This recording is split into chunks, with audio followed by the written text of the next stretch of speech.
근데 어때요? 들어보니까 에이전시랑 인하우스랑 그 마케터들이 하는 업무가 좀 차이가 있죠? 네. 좀 느껴지나요?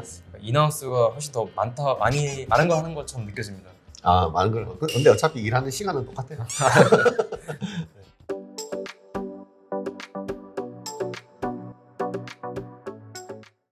에이전시 일하는 거랑 인하우스에서 일하는 거랑 혹시 음. 장단점이 있는지. 장단점 당연히 있겠죠. 제가 생각나는 거 몇 가지 한번 이야기를 해볼게요.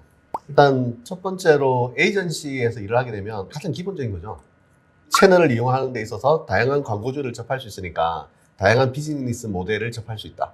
비즈니스 모델이 생각보다 다양하거든요. 단순하게 뭐 상품을 소싱해서 판매하는 것뿐만 아니라 오프라인에서 뭐 진행하는 서비스도 있고, 병원 같은 경우는 온라인에서 바로 결제가 이루어지는 게 아니라 오프라인에 방문해서 결제가 이루어지는 거잖아요. 그런 기본적인 비즈니스 모델이 여러 가지가 있죠. 플랫폼 비즈니스도 있고, 플랫폼 비즈니스는 사실 뭐 지금 워낙 중요한 거여서 다음에 기회가 되면 좀 자세하게 설명을 드리긴 할 거예요. 또 요즘은 다양한 비즈니스 모델들이 있기 때문에 그런 것들을 접할 수 있다. 그래서 좀 시야가 좀 트인다. 이런 건 굉장히 좋은 점이죠. 그리고 뭐 기본적인 장점이죠. 이제 그 해당 채널, 뭐 페이스북 광고면 페이스북 광고, 검색 광고면 검색 광고, 그 대행사가 주력으로 삼는 그 채널에 대한 깊이 있는 전문성은 아무래도 생기기 마련이죠. 그는 실무를 많이 해야만 알 수 있는 거거든요. 실무를 하지 않으면 힘들어요.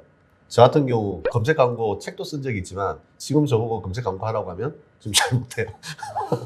제가 쓴 거는 뭐 벌써 한 8년 정도 전에 쓴 것이고 지금은 그 시간 동안 굉장히 많이 변했거든요. 그래서 실무에서 손을 놓게 되면 따라갈 수가 없어요. 이게 일단 에이전시의 장점이라고 볼 수가 있고요. 그러면 인하우스 마케터의 장점은 또 뭐냐? 인하우스 마케터의 장점도 제법 있어요. 일단은 가장 중요한 장점 중에 하나가 제가 생각하기에 그 브랜드가 커가는 과정을 지켜볼 수 있다는 거. 처음에는 뭐 작은, 그러니까 매출이 별로 크지 않았다 하더라도 여기에 이제 마케터로 참여를 해서 계속 하다 보면 이제 이 브랜드가 성장하는 그 과정을 다 지켜봤잖아요. 그래서 회사 규모가 작을 때는 어떤 식으로 마케팅을 했는지, 중간급일 때는 어떻게 했는지, 또 커서는 어떻게 하고 있는지 이 과정을 한번 다 겪어봤다라고 하는 거는 큰 자산이죠. 이거는 이제 에이전시가 겪어보지 못하는 그 인하우스만의 큰 장점이라고 볼 수가 있고요. 그 다음에 사실 대행사도 광고주의 돈을 받아서 일을 진행하는 것인 만큼 그 마케팅을 통해서 매출을 내야 하는 숙제를 안고 있는 거는 마찬가지예요. 똑같이 숙제를 안고 있는데 그래도 그 무게감이 좀 다르죠. 인하우스 쪽이 더. 그렇죠. 아무리 뭐라 해도 에이전시는 일단 남의 돈이잖아요. 근데 인하우스는 자기 돈이잖아.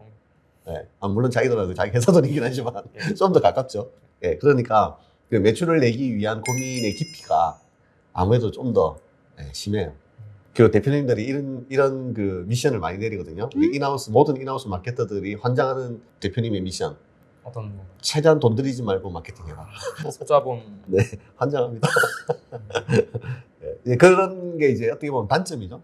단점인데 또 다른 관점에서 보면 그런 깊이 있는 고민을 하는 게 나중에 이제 본인이 이제 사업을 한다고 생각을 하면 그런 고민들이 또 헛된 시간은 아니에요. 그럼 모든 걸 다 돈으로 다 때운다. 이것도 사실 말이 안 되는 거거든. 그렇지 않아요? 왜 말이 안 돼요? 내가 마케팅 하는데 모두 막 돈으로 다 한다라고 하면 세상에는 모든 것들에 대한 비용이 기본적으로 책정돼 있잖아요. 그 책정돼 있는 비용을 내가 지불할 만큼 다 지불을 하면서 내가 어떻게 잉여를 생산할 수 있겠어. 그런 시스템이 만들어져 있는 상태면 상관이 없는데 그 시스템이 만들어지기까지는 그런 좀 많은 어려움들이 존재할 수밖에 없어요. 네. 그래서 돈 들이지 않고 하는 마케팅에 대한 뭐 그런 것들도 좀 약간 제가 극단적으로 이야기한 거지만 그런 것도 많이 필요하죠. 네. 그래서 그런 고민을 하다 보니까 마케팅에 대한 접근이 조금 더 폭넓어져요. 그러니까 에이전시에서는 내가 다루고 있는 채널, 페이스북, 뭐 검색 광고, 뭐 배너 광고, 인스타그램, 유튜브 이런 것들을 통해서 매출 내는 데 쪽으로 신경이 집중돼 있잖아요. 그런데 이제 인하우스 쪽에 있으면은 기존에 우리가 확보하고 있는 고객을 대상으로 어떻게 매출을 더 낼 수 있을 거냐, 어디랑 제휴를 해가지고 어떻게 매출을 더 낼 수 있을 것이냐, 언론 홍보를 통해서 어떻게 매출을 더 낼 수 있을 것이냐, 이런 것들에 대한 고민을 더 하게 되는 거죠.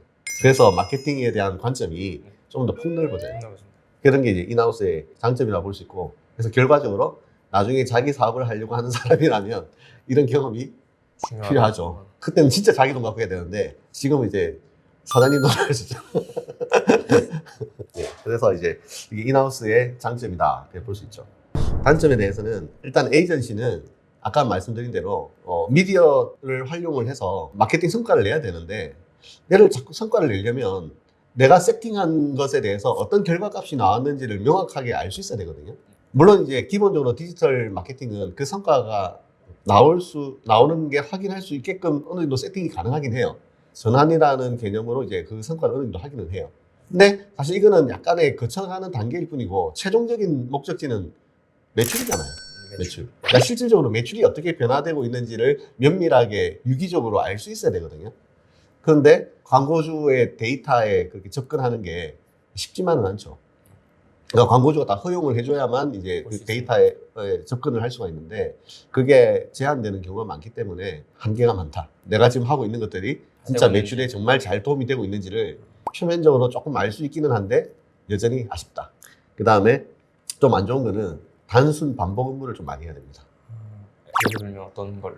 이제 채널에 대해서 세팅하는 일이 대부분이거든요. 예. 예를 들어 검색 광고를 한다면 키워드 등록하고 광고 문구 작성하고 뭐 하는 이런 일들이고 그 다음에 입찰 관리라고 해서 키워드의 순위를 결정하기 위해서 내가 얼마를 입찰할 건지를 결정해야 되는데 이게 이제 입찰을 자주 해야 되는 경우는 정말 매일매일 로그인해서 이걸 입찰을 해줘야 되거든요. 그 프로세스를 아직 안 배웠기 때문에 이 말이 무슨 말인지 아직 긴가민가 하겠지만 어쨌든 그런 것들이 있어요. 그리고 이제 뭐 보고서 작성하는 것들 그리고 이제 리포트 다운받아가지고 엑셀에 전환 작업하고 하는 이런 것들이 어떻게 보면 단순 반복 업무인 거죠. 이런 것들이 처음에는 이제 신기하고 뭐 재밌고 그럴 수 있지만 좀 진행하다 보면은 이제 계속 단순 반복 업무로서 조금 지겨울 수도 있는 문제가 있고 그 다음에 이제 제일 심각한 문제 중에 하나는 심각하다기보다는 제일 싫은 문제죠. 광고주가 이제 되게 광고 예산을 많이 쓰면 이 가불관계가 생기게 되죠. 자연스럽게. 예. 근데 이 광고주가 이제 광고를 하다가 막 중단에 우리 대행사 바꿀래 하면서 다른 데 가버리면 이 대행사 입장에서 이제 매출이 확 저하가 되니까 그러니까 이제 광고주가 아무래도 갑의 관계가 될 수밖에 없잖아요. 그러면 이제 광고주가 한 번씩 갑질을 하는 그런 경우들이 발생을 하기도 해요. 꼭 갑질을 하려고 해서 한 게 아니라 그냥 아무 생각 없이 한 것인데 이 대행사 입장에서는 그게 갑질로 생각될 수도 있고요. 뭐 여러 가지 경우가 있겠지만 쉬운 예 중에 하나가 이제 뭐 퇴근하려고 하는데 공부 시키는 거. 못 지나간다. 퇴근 시간 다 돼 와가지고 갑자기 막 미션 투척해버리면 퇴근도 못 하고 이제 막 그 광고주가 요청하는 것들 뭐 들어드려야 되고 물론 그 광고주의 그 담당자는 그 상사가 그렇게 했겠죠. 그렇게 해서 이제 그게 대행사로까지 밀려왔을 텐데 그런 경우들이 있습니다. 마케터로서의 자존감이라는 게 있잖아. 내가 이제 세팅 잘해서 광고주의 매출 잘 올려주고 막 그러면 이제 광고주가 되게 고마워하고 막 거기에 대해서 내가 뿌듯해하고 이런 거 있잖아요. 그래서 당연히 실질적으로 이런 일들이 있거든요. 근데 이런 일들은 대체적으로 중소형 광고주에서 발생하는 일들이 많은 편이고 근데 이제 광고주가 대형 광고주인 경우는 내가 좀 한다고 해서 여기가 막 엄청 되거나 그렇게 되진 않아요. 그죠? 여기는 마케팅의 아주 일부분을 우리한테 맡기고 있는 거고, 나도 그 중에서도 또 일부분을 맡고 있기 때문에, 그래서 그런 이제 보람이나 그런 것보다는 그냥, 그런 갑질 같은 거에 당할 수도 있고, 대신에 이점은 이제 광고주가 그렇게 크다라는 이야기는 광고주가 광고 대행사 돈을 잘 번다는 이야기고 돈을 잘 벌면은 내 복지가 좋겠죠. 연봉이 높고 네, 그런 건 좋은 점이 있을 수 있겠죠. 네. 그런 이런 것들이 이제 에이전시 마케터로서 일을 할 때 좀 안 좋은 점 정도 생각할 수 있을 것 같고요. 그럼 인하우스 마케터로 할 때는 뭐 단점이 없냐? 없을 리가 없겠죠. 당연히 있겠죠. 뭐 어떤 거 있을 것 같아요? 매출이 안 나왔을 때 네. 고민? 맞습니다. 바로 첫 번째, 아마 이 인하우스 마케터들의 첫 번째 고민일 거예요. 이 매출 압박. 이 매출 잘 안 나오면 대표님들은 기본적으로 의심을 합니다. 우리 마케터들이 이런 제대로 하고 있는 건가? 능력이 없는 건가? 아니면 농땡이를 부리나? 투잡하나? 이런 의심을 할 수가 있죠. 대표들 입장에서는. 예. 그래서 이제 매출이 안 나오고 하면은 막 그 마케터들한테 약간 압박을 줄 수 있습니다. 이런 것들이 이제 인하우스에서 제일 마케터 일할 때 제일 힘들다는 점이 있고요. 그 다음에 또 가장 큰 고민 중에 하나는 뭐냐면 자빌이 굉장히 많다. 자빌? 예. 자빌. 어떤 자빌을 말씀하시는 건가요? 그 어떤 자빌을 말씀하냐라는 이 질문을 인하우스 마케터가 이제 그 내 방송을 보면서 들었을 때 어떤 생각을 할까? 별의별 잘 밀려. 그냥 온갖, 말로 표현할 수 없는. 온갖 걸 다 그냥 꼭 모든 인하우스가 이렇다라는 이야기는 아니고 당연히. 네, 회사마다 환경이 워낙 많이 달라서 마케터들이 딱 당연히 마케팅 업무만 해야 될 것 같은데 이런저런 잡일을 시키는 게 굉장히 많다. 그럼 잡일의 종류가 뭐냐? 그것도 회사마다 너무 다 다르다. 그러니까 약간 좀 단적으로 이야기를 하자면 예전에 우리가 인터넷 사업, 인터넷 비즈니스 초창기 시절에 웹 디자이너가 있잖아요. 웹 디자이너가 뭐 하는 사람이 홈페이지 뭐 이미지하고 막 하는 사람도 있잖아요. 웹 디자이너잖아요. 이 사람은 개발 쪽 모르죠. 마케팅도 모르죠. 근데 사장님이 보기에는 웹이란 단어가 붙어 있으니까 이 사람 왠지 웹에 대해서 굉장히 잘 알 것 같은 거야. 그래서 웹 디자이너한테 웹 개발 뭐 이런 거에 대해서 막 너 좀 알아봐, 너 좀 해봐 아예 한다든지. 그러니까 마케팅에 대해서도 야 그래서 네가 제일 알잖아, 제일 잘 알잖아 하면서 시킨다든지. 온갖 일을 그래서 웹 디자이너인데 막 마케팅을 하고 있고 막 그런 경우가 꽤 많아요. 그런 것처럼 마케터도 웹 마케팅을 이렇게 맡고 있다 보니 마케터의 영역이 아닌데도 마케터한테 막 야, 너 포토샵 할 줄 알잖아. 이것도 좀 배워봐라든지. 그다음에 뭐 개발에 대해서도 뭐 이야기를 한다든지. 그러니까 이런 식의 다른 잡일들이 생기고 또 아무래도 PC도 좀 잘 다룰 줄 알 테니까 PC 고장이 나면 이런데 시킨다든지. 네. 그러니까 이제 약간 좀 아무래도 규모가 좀 그렇게 크지는 않고 혹은 규모가 작지는 않다 하더라도 기존에 오프라인 위주로만 많이 했고 디지털 쪽을 많이 안 했던 그런 업체들에서 나타나는 현상들이라고 볼 수가 있는 거죠. 이거 보면은 참 하소연할 인하우스 마케터들 많을 겁니다. 이렇게 해서 제일 두 가지를 제가 말씀드리죠. 매출 압박이 심하다는 거. 그 다음에 잡일이 많다. 그리고 또 규모가 좀 작은 업체에서 가장 큰 고민 중에 하나는 뭐냐면 사수가 없다는 거. 사수. 에이전시에 들어가면 어쨌든 다 마케터들이잖아요. 예. 그러니까 나와 같이 고민을 할 사람들이 있는 거야. 근데 인하우스에 들어가면 마케터 딸랑 나 혼자인 경우가 태반. 네. 그러면 혼자서 이제 그 고민을 해야 되는데 되게 외로운 거죠. 혼자만의 싸움. 네. 그러니까 대표님이 뭐 이렇게 매출을 내라 뭘 하라고 뭐 시켰는데 나도 모르는 거 투성이고 알려줄 사람은 없고 그 주위 사람들은 매출 안 나오면 다 나만 쳐다보고 있고 이런 점이 이제 우리가 니즈가 있으니까 아이보스가 사실 이런 걸 좀 채워주는 역할을 좀 하는 거죠.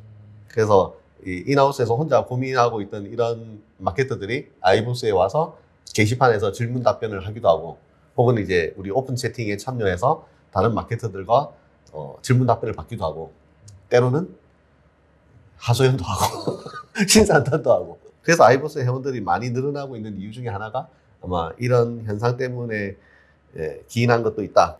뭐 대충 이제 뭐 인하우스랑 에이전시 업무의 장단점에 대해서 좀 설명을 드렸는데 좀 와닿나요? 어때요? 장단점이 딱 네. 엄청 크게 다르진 않지만 네네. 이렇게 특성이 있는 것 같아서 고민을 하게 되네요. 어느 쪽이 더 빡센 것 같으세요? 마지막이 너무 잡일이 많다. 이게 너무 커서 그런지 아 그래요? 인하우스 쪽이 좀 더 네. 힘들 것 같습니다. 많이 힘들 것 같으세요? 갑질을 아직 안 당해봤구만. 한번 당해보고 눈물 좀 한번 흘려보고 해야. 그래서 이거는 물론 농담을 한 말입니다. 좀 조심스러운 질문이긴 한데 혹시 인하우스랑 이제 에이전시랑 혹시 연봉 차이가 있나요? 아 연봉 차이요? 이제 중요한 내용이죠. 그 연봉하고 복지하고 어디가 비중이 높아요? 수민 씨 같은 경우는?